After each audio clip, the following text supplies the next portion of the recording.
Yes, my name's Brian Miles. Brought up in Shrewsbury in Shropshire, and now I'm currently living in North Straffordshire, just on the edge of the Peak District National Park. As far as property is concerned, whilst there are other people out there, as I found once I started really researching beginning of January this year, the beauty of Deep's stuff was that he got the whole thing, shall we say, sussed on a broad front to actually go into business, rather than just sort of buying the odd property, which I've done in the past, or the odd potential development site, and then getting planning permission, selling it on, which again I've done in the past. Yes. There's a lot of stuff in there that rang bells. Some of it, in the sense of I've gotten things, and it sort of clicked. Right. And the biggest appeal is the fact it's in one place, and it's saved me dredging up, things I might have done in the past, or secondly, having to reinvent the wheel by doing my own research to get to the same relative point. Just finding the sort of property that perhaps doesn't get on the market in the normal course. That's the other problem. You can go to auctions. I mean, we've got a local one in Stoke-on-Trent on Monday night. Yes. And there's investment properties in there, pre-tenanted. There are other properties that could be made into investment properties.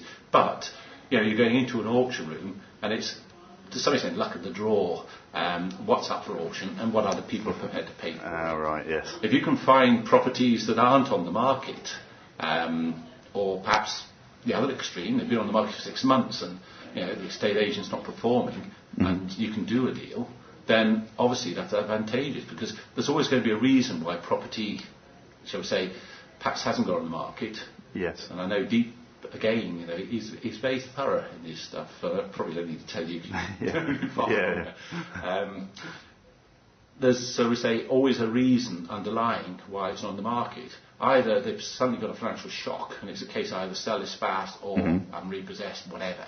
And whilst people should, in theory, know they're getting into a mess, a lot of people don't seem to until shall we say, the crunch comes, and then they don't know what the hell to do. Yes. Or they've tried to sell a property and perhaps been a bit ambitious, led by the estate agents, quite often, in my experience, in what they can expect. And then, of course, it sits there, and it gradually gets staler and staler and staler. Yes. Or they're in a chain situation, and the property they want to buy is starting to look as if it's slipping away because they haven't got a buyer for their property. There's all sorts of motivators for why people need to sell. Give me a system, i.e. finding properties that I can turn around and get up to market value and capitalise on. Whether I let them or sell them, that would depend on circumstances and the judgment at that point. Yes.